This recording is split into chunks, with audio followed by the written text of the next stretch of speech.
Yes. सो हम क्या पढ़ रहे थे? आदर्शवाद के बारे में, आइडियलिज्म जो थ्योरी है उसके बारे में हम जान रहे थे। यथार्थवाद तो समझ गए, जो रियलिस्ट है वो पावर को सबसे सेंट्रल मानता है, वो मानता है एक दूसरे पे प्रभुत्व स्थापित करना मानव का स्वभाव है, और इसके साथ ही वो क्या मानता है कि स्टेट सबसे सेंट्रल एक्टर है। आदर्शवादी जो है, जो आइडियलिस्ट हैं, वो जो यथार्थवाद है उससे विपरीत है। ये कहते हैं कि नहीं यार, मानव का स्वभाव बहुत अच्छा है, वो शांति चाहता है, सहयोग करना जानता है, और इसीलिए इंटरनेशनल ऑर्गेनाइजेशंस दुनिया में शांति ला सकते हैं। लेकिन इसी आइडियलिज्म को सबसे बड़ा झटका तब लगा जब प्रथम विश्व युद्ध के बाद लीग ऑफ नेशन जैसा इंटरनेशनल ऑर्गेनाइजेशन के होने के बावजूद सेकेंड वर्ल्ड वॉर हो जाता है, जिससे पूरे के पूरे जो आइडियलिस्ट डॉक्ट्रिन है, आदर्शवाद, इसको बड़ा झटका लगता है। आदर्शवाद के सबसे बड़े चिंतकों में खुद वुड्रो विल्सन है। वुड्रो विल्सन पब्लिक एडमिनिस्ट्रेशन में भी थे, यहाँ पे भी है। ये एक यूएस कांग्रेस में भाषण देते हैं जिसको 14 पॉइंट एड्रेस माना जाता है। इस चीज को याद रखिएगा, 14 पॉइंट एड्रेस किससे संबंधित है? वुड्रो विल्सन से है। और इसी 14 पॉइंट में वो एक अंतरराष्ट्रीय संगठन की बात करते हैं जिसकी परिणति लीग ऑफ नेशन के रूप में होती है। आप लीग ऑफ नेशन कब बना था ये याद रखना है जी, और लीग ऑफ नेशन के अंदर कौन कौन से ऑर्गन्स थे इसको याद रखना है। आप सबके लिए होमवर्क है, बस ज्यादा नहीं डीप पढ़ने लगना, छोटा सा पढ़ना है, ठीक है। वुड्रो विल्सन सबसे बड़े इंपॉर्टेंट थे इंटरनेशनल ऑर्गेनाइजेशन जो लीग ऑफ नेशन था उसके बनने में। जो फर्स्ट चेयर है इंटरनेशनल पॉलिटिक्स का, इंटरनेशनल रिलेशन का, वो यूनिवर्सिटी ऑफ वेल्स में खुलता है, 1919 में खुलता है, और अल्फ्रेड जिमर उसके पहले प्रोफेसर होते हैं, चेयर प्रोफेसर होते हैं। ये तो याद रहेगा सबको। Where did first chair of international politics started? University of Wales. तो सबसे बड़ा झटका कब लगता है आदर्शवादियों को? जब अंतरराष्ट्रीय संगठन होने के बावजूद द्वितीय विश्व युद्ध हो जाता है। साथ में अंतरराष्ट्रीय राजनीति का जो यह स्वभाव की बात किया कि सहयोग चाहता है, उसको सबसे बड़ा झटका तब लगा जब इटली के अंदर मुसोलिनी और फांसीवाद का क्या नारा है? Everything for the state, nothing beyond state, है ना, हर कुछ राज्य के लिए। ये एग्जाम में पूछे जा सकते हैं। मुसोलिनी के स्टेटमेंट्स और फासिज्म का स्टेटमेंट। फासिज्म फासियो सबसे बना हुआ, जिसका मतलब होता है लकड़ियों का जिस तरीके से वो होता है ना, गट्ठर। इसी के साथ जर्मनी के अंदर नाजी पार्टी और नाजीवाद, नाजिज्म जन्म होता है, जिसमें हिटलर सबसे प्रमुख है, जो अंतरराष्ट्रीय शांति के लिए बहुत बड़े खतरा पैदा करते हैं। क्या आपको पता है कि लीग ऑफ नेशन में अमेरिका ज्वाइन नहीं किया था, जबकि वुड्रो विल्सन खुद क्या किए थे? इसकी स्थापना किए थे, इसकी स्थापना के मंत्र को दिए थे। अमेरिका की पॉलिसी हमेशा आइसोलेशनिज्म की रही है, यानी वह एक समय तक दुनिया की अंतरराष्ट्रीय राजनीति से अपने आप को बहुत अलग थलग करके रखा था। तो आपको पूछ सकता है दुनिया का कौन सा देश आइसोलेशनिज्म की पॉलिसी को अपना रहा था, पृथकतावाद अपना रहा था? अमेरिका था।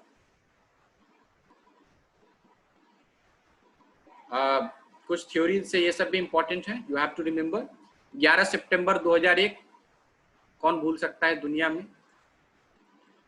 ये समय, इसके बाद से टेररिज्म एक बहुत बड़ा इंटरनेशनल प्रॉब्लम हो गया, और जॉर्ज बुश ने वॉर अगेंस्ट टेरर का नारा दिया। आज तक टेररिज्म की लड़ाई का सबसे बड़ा अमेरिका झंडा उठाए हुए लड़ाई लड़ रही है America. Operation enduring freedom Afghanistan में जो 1970s में वो जो गया, अमेरिका जो जाती है अफगानिस्तान के अंदर, वो ऑपरेशन इंड्योरिंग फ्रीडम के अंदर जाती है, तालिबान को खत्म करने के लिए जाती है।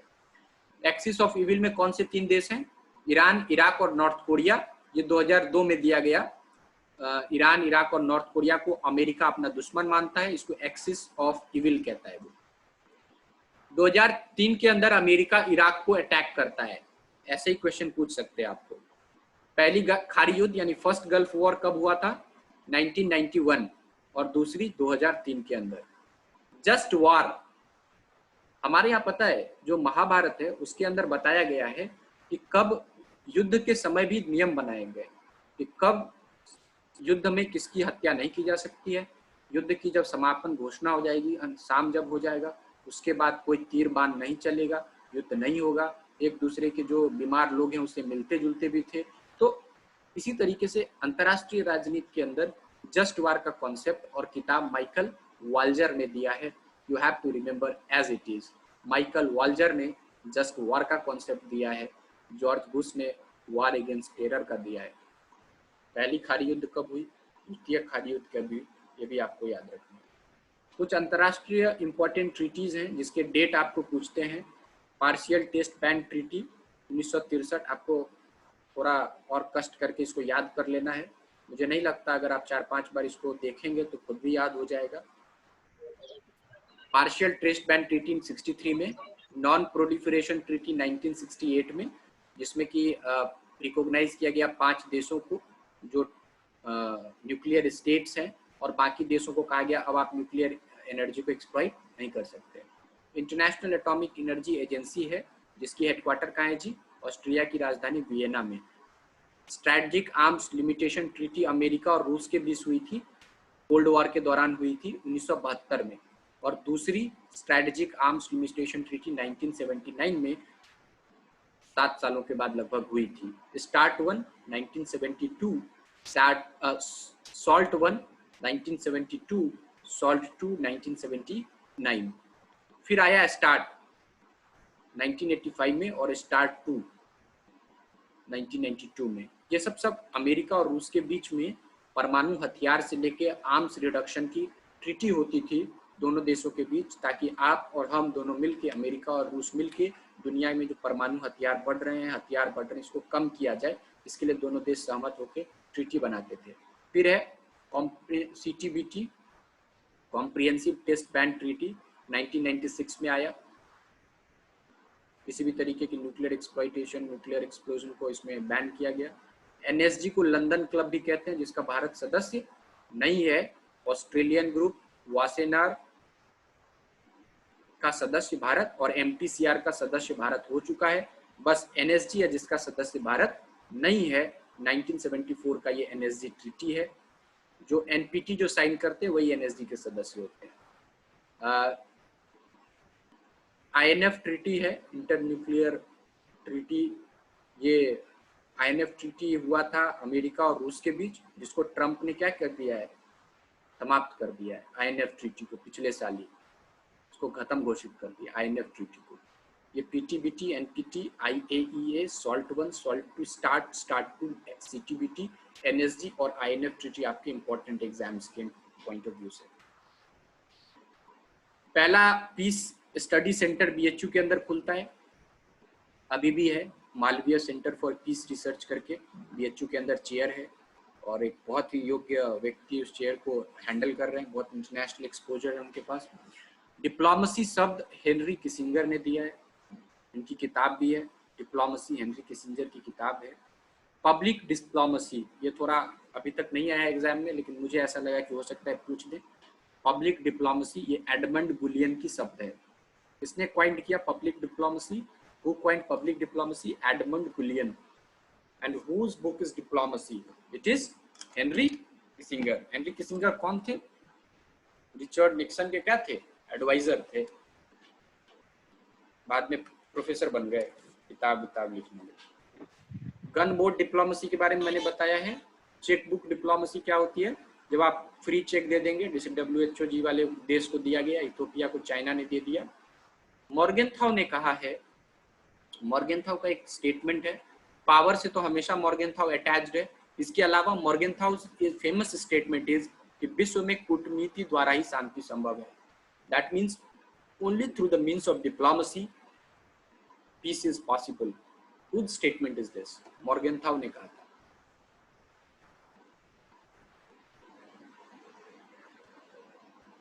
कलेक्टिव सिक्योरिटी की बात यूनाइटेड नेशन की किस चैप्टर के अंदर है, आपको पता है? चैप्टर 7 के अंदर है। 6 के अंदर पीसफुल मेथड्स ऑफ ये रिजोल्यूशन भी है। ये जो डिटरेंस है, प्रतिरोध, परमाणु छतरी, ये जानते हैं क्या है डेथरेंस?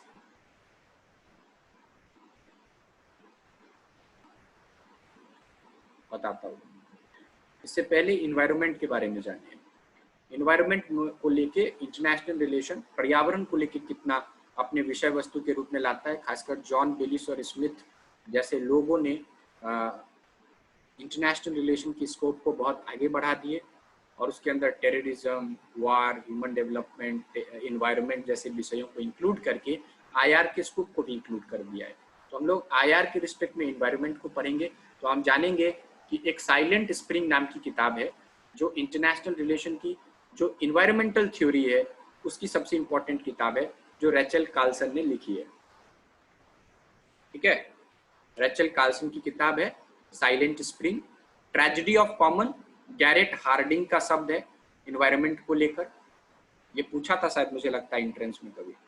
Tragedy of common, Garrett Hardin. Our common future करके एक रिपोर्ट आई थी and that report is due to Brundtland report. ठीक है, tragedy of common, Garrett Hardin, Rachel Carson, silent spring. आप में से बहुत लोग सोचेंगे एग्जाम में आ जाएगा कि ये कहाँ था, ये तो पढ़े ही नहीं। कि दरअसल आईआर का इन्वायरमेंटल थ्योरी है जिसमें साइलेंट स्प्रिंग किताब है जिसके लेखक रेचल कार्लसन है, गैरेट हार्डिंग जिन्होंने ट्रेजेडी ऑफ कॉमन दिया, आवर कॉमन फ्यूचर ब्रटलैंड रिपोर्ट के आधार पे 1972 के अंदर स्टॉकहोम कॉन्फ्रेंस होता है यूनाइटेड नेशन का इन्वायरमेंट को लेके 1972 में। 1987 में मॉन्ट्रियल प्रोटोकॉल होता है ओजोन लेयर को प्रोटेक्शन करने के लिए। आप में से बहुत लोग जानते भी होंगे इन सब चीजों को। 1992 के अंदर यूनाइटेड नेशन का ब्राजील के अंदर रियो समिट होता है और इसी 1992 में यूनाइटेड नेशन क्या है, fund for conference on climate change, United nation framework for convention of climate change, UNFCCC थी, इसकी गठन हुई थी। 1945 में नहीं हुई थी। आपको पूछ सकता है UNFCC as a international body कब आता है? ये रियो समिट 1992 में बनता है। अभी पेरिस क्लाइमेट चेंज के बारे में सब जानते हैं, कब हुआ था? 2015 में हुआ था। कॉन्फ्रेंस ऑफ पार्टीज COP21 अभी कैटोविस पोलैंड में सबसे रिसेंट जो है कॉन्फ्रेंस ऑफ पार्टी हुआ था।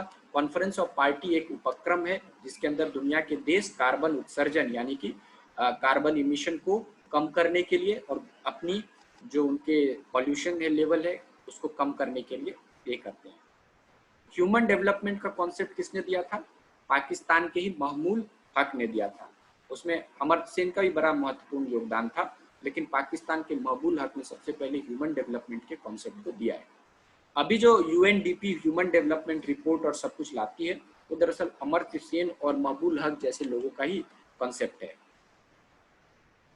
लीग ऑफ नेशन के अंदर अमेरिका सदस्य नहीं था, आप जानते हैं।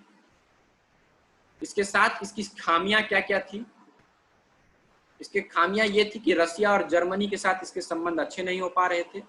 जर्मनी 1926 में जुड़ा और फिर 1930 में छोड़ दिया। जापान ने मंचूरिया को इन्वेड किया था, उसके बाद उसने भी छोड़ दिया। रसिया 1934 में ज्वाइन किया, लेकिन जब फिनलैंड पे रसिया ने अटैक कर दिया तो उसको लीग ऑफ नेशन से हटा दिया गया था।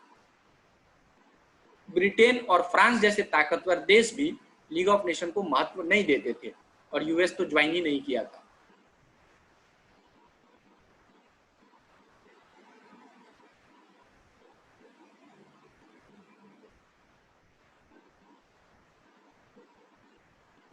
यस, क्योटो प्रोटोकॉल इज 1987, सही कह रहे हो। क्योटो समिट जापान, काशी को क्योटो। तो इसमें क्या है?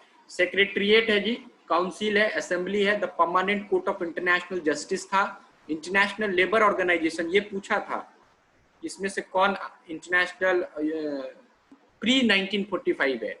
तो आप देखो ILO जो था वो 1919 में ही बन गया था, international labour organisation.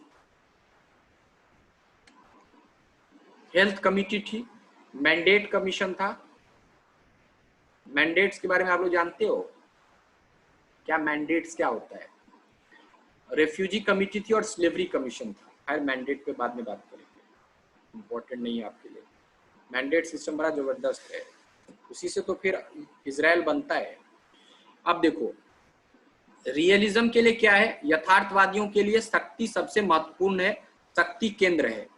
E.H. Car ये भी बहुत बड़े रियलिस्ट थे और आदर्शवादियों की धज्जियां उड़ाया करते थे। इनकी एक किताब है, कोई कमेंट बॉक्स में टाइप करेगा what is the name of the book of E.H. Car, entrance में आएंगे।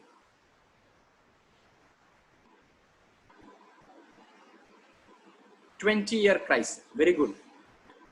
जॉर्ज किनन है। हेंस मॉर्गेनथाउ माने जाते हैं क्लासिकल रियलिस्ट हैं। क्लासिकल रियलिस्ट नियो रियलिस्ट से बहुत अलग है।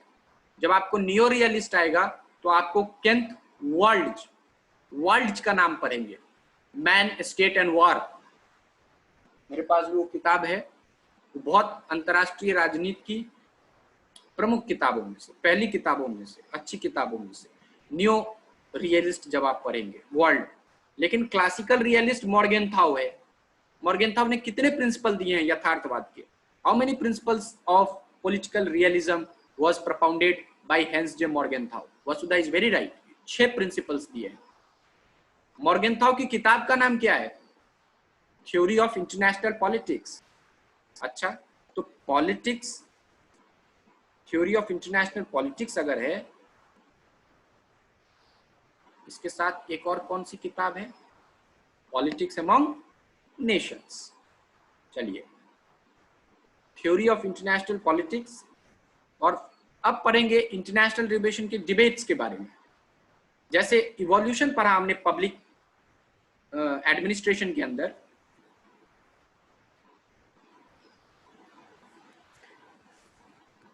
उसी हिसाब से पब्लिक एडमिनिस्ट्रेशन जैसे आगे बढ़ता है, उसी तरह ये क्या है,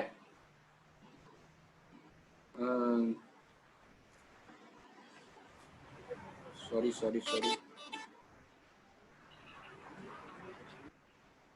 वसुधा इज रे,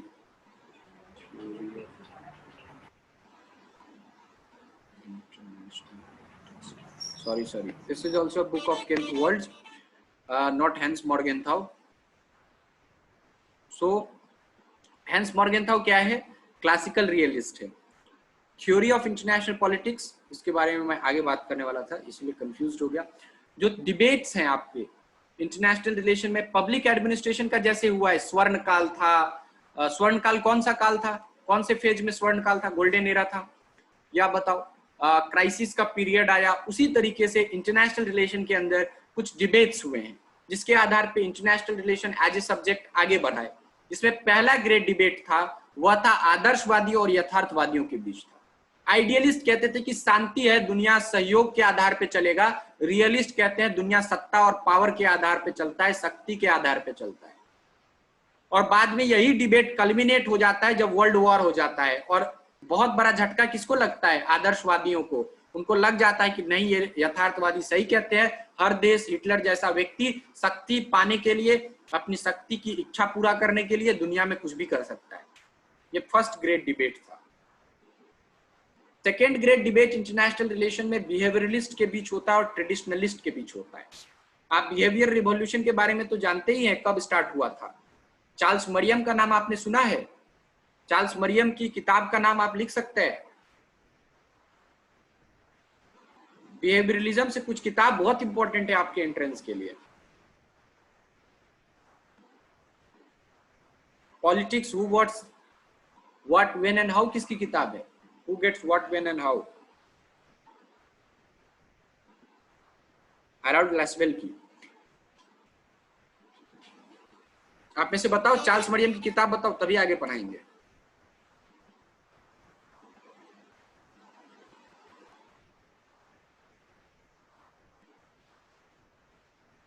new aspects of politics. New aspects of politics, कौन बोल रहा है भाई?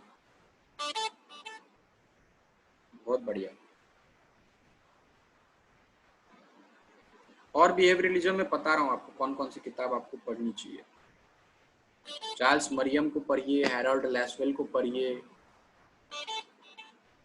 और कौन कौन से थ्योरिस्ट को आपको पढ़ने हैं बता दे रहा हूँ।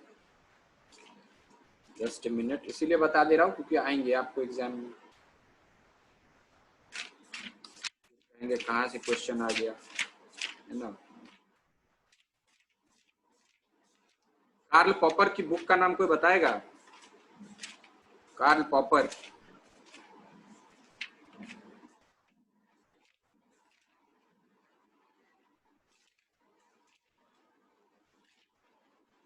कार्ल पॉपर का कोई नहीं बताएगा? क्यों, हमसे नाराज है क्या आप लोग? आपको open society and it's enemy, इस किताब के अंदर क्या किया था पता है आपको? इस किताब के अंदर डेविड ईस्टन की बुक का नाम आपको याद करने हैं जी, हैं? उसके बाद और बता दे रहा हूँ, किसको किसको याद कर लीजिएगा, एग्जाम में पूछते ही पूछते हैं। ग्राहम वल्लाज, ग्राहम वल्लाज की किताब पढ़िएगा। आर्थर बेंटली की किताब याद रखिएगा। ग्राहम वल्लाज की किताब है human nature in politics. Arthur Bentley की किताब है the process of government. Charles Merriam की किताब new aspects of politics. Catlin की किताब science and methods of politics. और हैरोल्ड लैसवेल की किताब politics who gets what when and how. और रॉबर्ट डेल की किताब, मुझे लगता है अगर ये किताबों के नाम आपको याद हैं तो आप बिहेवियरलिज्म की कोई भी क्वेश्चन को नहीं छोड़ेंगे। किसकी किसकी? चार्ल्स मरियम, आर्थर बेंटली, उसके बाद हो गया Harold Lasswell, David Easton, Robert Dahl और ग्राहम वल्लाज। पोस्ट बिहेवियरलिस्ट में कौन सी किताब? थॉमस कुन की किताब है the structure of scientific revolution. लिख लो आप लोग, the structure of scientific revolution.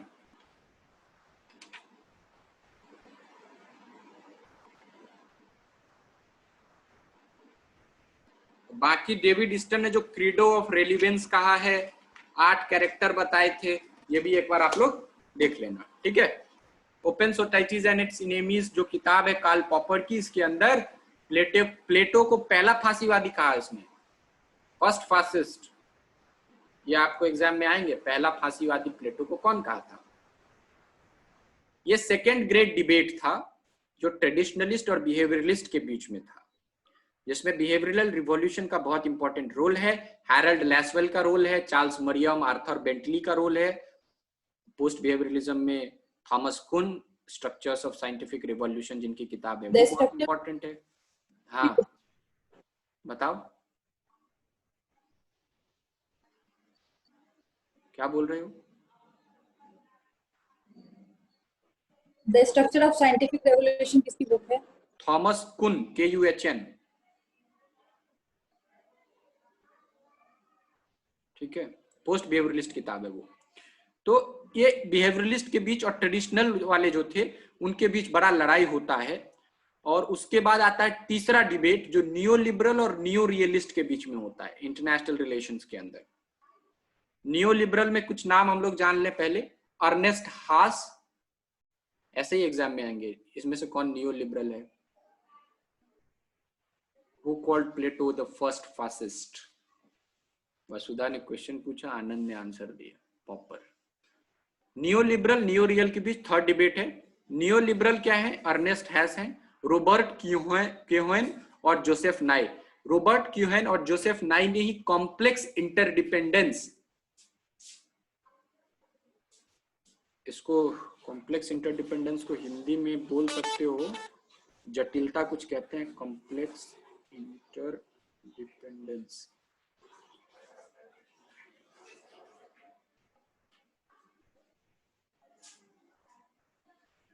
कोई बताएगा कॉम्प्लेक्स इंटरडिपेंडेंस को हिंदी के अंदर क्या कहते हैं?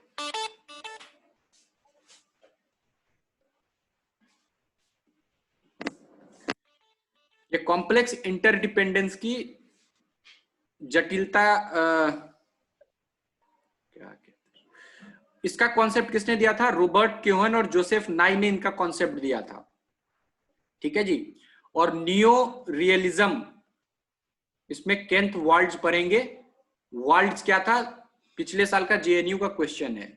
केंथ वर्ल्ड्स कौन था? रियलिस्ट था, क्लासिकल रियलिस्ट था, नियो रियलिस्ट था कि लिबरल था? इस तरह का क्वेश्चन आया था शायद। तो नियो रियलिस्ट था केंथ वर्ल्ड्स, जिसकी किताब है थ्योरी ऑफ इंटरनेशनल पॉलिटिक्स 1979 में। पॉलिटिक्स अमॉन्ग नेशन किसकी किताब है? हैंस मॉर्गेनथाउ की। कितने प्रिंसिपल दिए? 6। थ्योरी ऑफ इंटरनेशनल पॉलिटिक्स किसकी किताब है? केंथ वर्ल्ड्स की। क्या है वो? नियो रियलिस्ट है।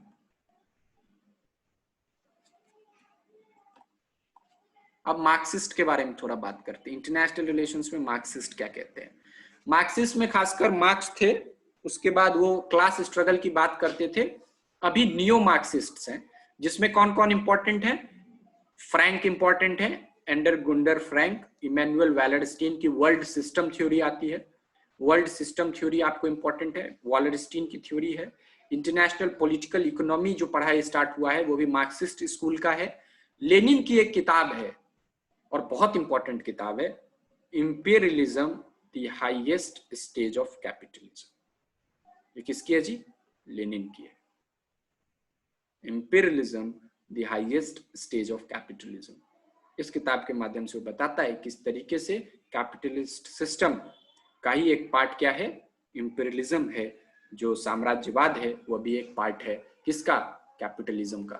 कौन बोलता है? लेनिन बोलता है। कौन कौन से इसमें से मार्क्सिस्ट हैं? एंडर गुंडर फ्रैंक, इमैनुअल वैलेडस्टीन की वर्ल्ड सिस्टम थ्योरी पर हो गए। कोड पेरिफेरी यानी परिधि और केंद्र, इन सब के थ्योरीज को भी इन्हीं लोगों ने डेवलप किया और बताया। अगर मेरे आगे स्लाइड्स में है ही मैं डिस्कस करूं। अब आते हैं इंग्लिश स्कूल पे।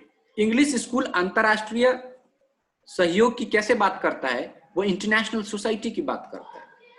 आप बिल गेट्स को जानते हैं। बिल गेट्स क्या कर रहे हैं? दुनिया के अंदर अपने सोसाइटी डेवलप कर रहे हैं। वो एक अलग अंतरराष्ट्रीय दुनिया अपने पैसे के दम पे वो खड़ा कर रहे हैं, शुरू कर रहे हैं। अपने सारे वैक्सीन को टेस्ट करते हैं अपने लोगों के बीच, दुनिया भर के लोगों के बीच, जो उनके दुनिया भर में लोग हैं उनके बीच। तो एक नए तरीके की मॉडल को लाए हैं, जिसको आप कह सकते हो कि इंटरनेशनल सोसाइटी मॉडल है। इसका सबसे पहला कॉन्सेप्ट हेडली बुल, जो एक ऑस्ट्रेलिया का था, उसने दिया, लेकिन नाम इंग्लिश स्कूल है, या इसको ये भी कहते हैं इंटरनेशनल सोसाइटी स्कूल भी कहते हैं। इसके अंदर समाज पे बड़ा महत्वपूर्ण ध्यान दिया जाता है कि अंतरराष्ट्रीय समाज को विकसित करे। अभी तक अंतरराष्ट्रीय राज्य बहुत इंपॉर्टेंट है, समाज नहीं। समाज को इंपॉर्टेंट बनाने के लिए करते हैं।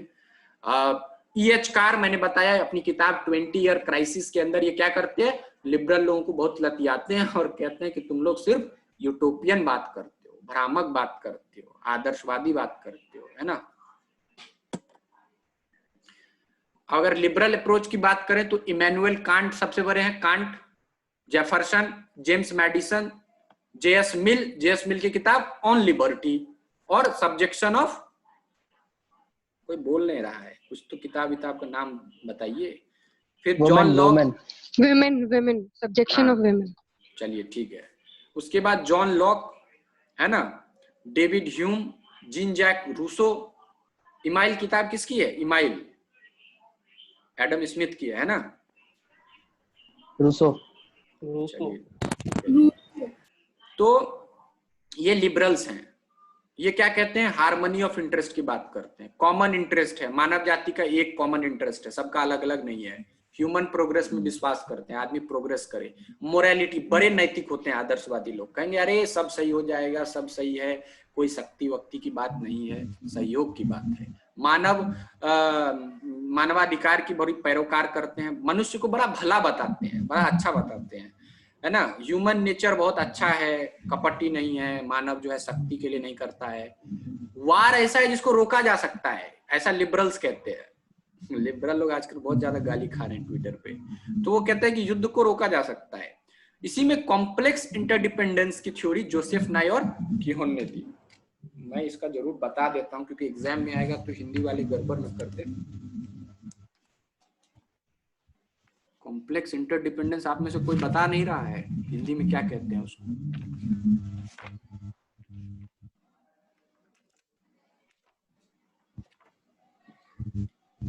हमारा भी आप लोग सही। जटिल अन्योन्याश्रय। जटिल अनन्यो आश्रय, लग रहा गूगल ट्रांसलेट वाला है। अन्योन्याश्रय। अच्छा जटिल अन्योन्याश्रय। ठीक है जी, तो बढ़िया है तब, है ना। मैं आपको ऐसे बता दूंगा इसमें एग्जैक्ट वर्ड क्या यूज किया इन लोगों ने हिंदी में, तो मैं आपको बता दूंगा क्लास के बाद। इसका थ्योरी किसने दिया? जोसेफ नाई और रॉबर्ट क्योहन ने। और अब तो वैसे ये याद हो गया ये क्वेश्चन, मुझे लगता है सबको। जोसेफ नाई का एक और कॉन्सेप्ट में है, वो है सॉफ्ट पावर, है ना। सॉफ्ट पावर का जोसेफ नाई मार देना है। ये transnational relations and world politics के भी लेखक हैं, नाई और केहन।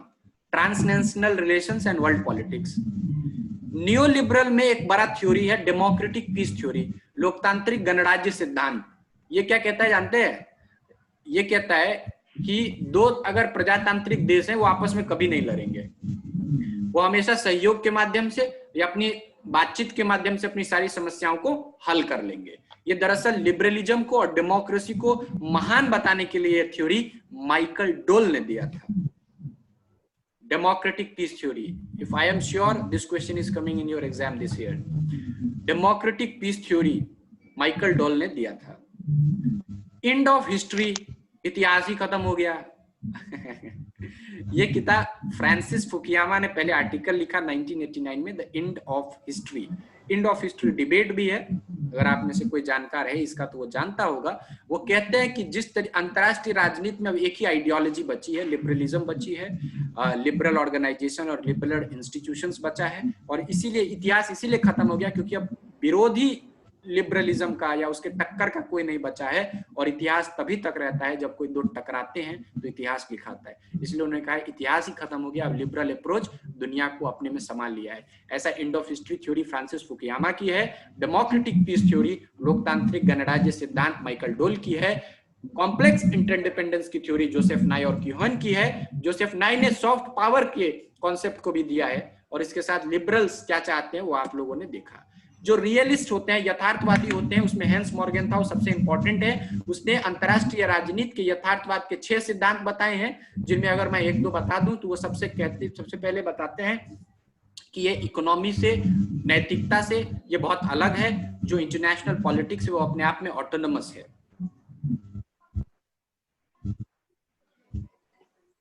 ठीक है, आप लोगों से किसका आवाज बैकग्राउंड में आ रहा है, इसमें बोल नहीं पा रहा हूँ, एक बार देख लीजिए, थोड़ा म्यूट कर लीजिए। ठीक है, तो पॉलिटिक्स के बारे में क्या कहता है? पॉलिटिक्स के अपने एक ऑब्जेक्टिव लॉ होते हैं, उसी से गवर्न होता है, मोरालिटी से नहीं होता है। और मोरालिटी के लिए कहता भी है कि राजनीति जो है और जो नैतिकता है उसमें बड़ा अंतर है, और आप नैतिक सिद्धांतों को राजनीति पे इंपोज नहीं कर सकते हो। इसका अपना ऑब्जेक्टिव रूल्स है, अपना ऑब्जेक्टिव लॉ है, और वो ऑब्जेक्टिव लॉ में नेशनल इंटरेस्ट है, पावर है, इसको छोड़ नहीं सकता है नैतिकता के चक्कर में कोई भी देश। ठीक है, नेशनल इंटरेस्ट सबसे महत्वपूर्ण होता है अंतरराष्ट्रीय राजनीति में। चलिए अब ठीक है, अब इतना मोरालिटी की मतलब धज्जियां उड़ा दी है इसने भी। इसमें स्टेट सबसे इंपॉर्टेंट है, नॉन स्टेट एक्टर का कोई रोल नहीं है। ठीक है जी, इसमें रियलिज्म में सबसे इंपॉर्टेंट क्या है? स्टेट सेंट्रिक होता है। ये कहता है अंतरराष्ट्रीय राजनीति कैसा है? अराजक है, इंटरनेशनल सिस्टम एनार्किक है, इसीलिए एक दूसरे देश से लड़ते हैं, क्योंकि कोई सुप्रीम सत्ता नहीं है अंतरराष्ट्रीय राजनीति के अंदर। सबसे बड़ा एक्टर कौन है? स्टेट है, नॉन स्टेट कभी नहीं होगा, याद रखना यथार्थवाद के अंदर। नेशनल सिक्योरिटी, नेशनल इंटरेस्ट का सबसे प्रमुख है। अगर नेशनल सिक्योरिटी और सर्वाइवल पे अस्तित्व आ जाएगा तो किसी भी हाल में युद्ध होना निश्चित है। अगर किसी की आप सिक्योरिटी पे खतरा करोगे, सर्वाइवल पे खतरा करोगे, तो उरी अटैक, बलालपुर अटैक, ये सब होते रहेंगे। State strive to increase power. आप हमेशा, स्टेट क्या करता है? अपनी शक्तियों को वृद्धि करने के लिए क्या करता है? तैयार रहता है, हमेशा आगे बढ़ाता है, शक्ति को बढ़ाना काम है। अब एक कॉन्सेप्ट है relative power gain and absolute gain. ठीक है, रिलेटिव गेन क्या है, किससे रिलेटेड है? एब्सोल्यूट गेन किससे रिलेटेड है? कमेंट करो, तब तक मैं आगे बताता हूँ। हिस्ट्री ऑफ पेलोपोनेशियन वॉर, जो ग्रीस के सिटी स्टेट्स हैं उसके बीच का हिस्ट्री थ्यूसिडियस ने लिखा है। कौटिल्य का अर्थशास्त्र हो, मैकियावेली का द प्रिंस हो, हॉब्स की लेवियाथन हो, ये सारी किताब अंतरराष्ट्रीय राजनीति में यथार्थवाद की किताबों में गिने जाते हैं। बिस्मार्क ने बैलेंस ऑफ पावर का कॉन्सेप्ट दिया। ऑन वार नाम की किताब किसने लिखा है? क्लाउस विट्ज ने लिखा है ना। और आर्ट ऑफ वॉर किसने लिखा है बताओ? बड़ा इंटरेस्टिंग किताब है, आप लोगों को पढ़ना चाहिए। आर्ट ऑफ वॉर बुक किसने लिखा है? कोई नहीं, आनंद तो बताएंगे एक दिन, आनंद हमसे बड़ा डिस्कस किए थे इस पे।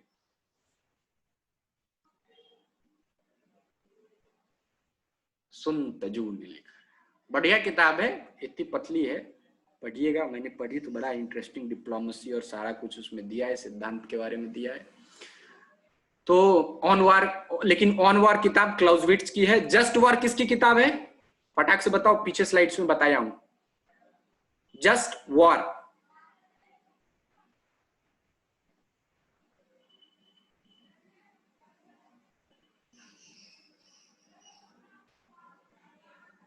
वॉल्जर ने, भूल जाते हैं आप लोग। हाँ जी, बादाम के शरबत पिलाना पड़ेगा आप लोगों को। हॉब्स क्या कहता है अंतरराष्ट्रीय राजनीति में कि कैसा है मानव स्वभाव, कैसा है? सॉलिटरी, पुअर, नास्टी, ब्रूटी, शॉर्ट, और फोर्स और फ्रॉड, चाहे तो शक्ति या चतुराई, यही काम आता है अंतरराष्ट्रीय राजनीति में। किसने कहा है? हॉब्स ने। इसके साथ E.H. कार की किताब, N.J. स्पाइकमैन, न्यूबर, मॉर्गेनथाउ की किताब कौन सी है? Politics among nation, the struggle for power and peace. पूरा किताब का नाम याद रखो, पूरा किताब का, politics among nation, the struggle for power and peace. Morgenthau की और कौन कौन सी किताब है? Scientific man versus power politics, याद रखेंगे आप लोग सबके सब इन किताबों को। Scientific man versus power politics. दूसरी किताब है in defence of national interest. तीसरी किताब है पर्पस ऑफ अमेरिकन पॉलिटिक्स। और 6 प्रिंसिपल इन्होंने जो दिया है, जिसमें क्या कहा है? अंतरराष्ट्रीय राजनीति की नैतिकता अलग है, आदमी की पर्सनल नैतिकता अलग है, पॉलिटिक्स के अपने ऑब्जेक्टिव रूल्स होते हैं, और इंटरनेशनल रिलेशंस में नेशनल इंटरेस्ट सबसे इंपॉर्टेंट होता है। अब ऑफेंसिव रियलिज्म और डिफेंसिव रियलिज्म, आक्रामक यथार्थवाद और रक्षात्मक यथार्थवाद, इसके क्लासिफिकेशन को जॉन मर्सिमर ने किया है। किसने किया है? जॉन मर्सिमर ने किया है। जिसमें ये का किसको कहते हैं? वर्ल्ड को ये रक्षात्मक यथार्थवाद, डिफेंसिव रियलिस्ट कहते हैं। ये इनकी किताब भी है, the tragedy of great power politics, Mearsheimer की, tragedy of great power politics. I hope आप लोगों को कुछ भी तो समझ में आ रहा है। अब आते हैं नियो रियलिस्ट्स पे। नियो रियलिस्ट में कौन सबसे इंपॉर्टेंट है? वर्ल्ड इंपॉर्टेंट है। उनकी किताब है man, the state and war, international relation की प्री रीडिंग मटेरियल मानी जाती है। Theory of international politics, structure of international system कैसा है? अराजक है और रिलेटिव गेन करते हैं। एब्सोल्यूट गेन और रिलेटिव गेन में क्या अंतर है? प्राची बता रही है, सिक्योरिटी मैक्सिमाइजर्स होते हैं डिफेंसिव रियलिस्ट्स। ये जो पावर और सिक्योरिटी, एक क्या चाहते हैं? अपनी सुरक्षा को मजबूत करना चाहते हैं। जो डिफेंसिव होता है, डिफेंसिव मोड में आप जान रहे कौन होता है? जो अपनी क्या करेगा? अपने आप को प्रोटेक्ट करना चाहता है। और ऑफेंसिव होता है, वो हमेशा अपनी शक्ति को बढ़ाएगा, युद्ध करने के लिए सोचेगा। तो 2 तरह के यथार्थवादी है, एक वो है जो अपनी सुरक्षा के लिए शक्ति को बढ़ाते हैं, और दूसरा अपनी शक्ति के लिए बढ़ाते हैं। तो ऑफेंसिव रियलिस्ट शक्ति को बढ़ाते हैं पावर को मैक्सिमाइज करने के लिए, डिफेंसिव रियलिस्ट सिक्योरिटी को मैक्सिमाइज करते हैं। नियो रियलिस्ट में केंथ वॉल्ट सबसे इंपॉर्टेंट है। उनकी किताब है थ्योरी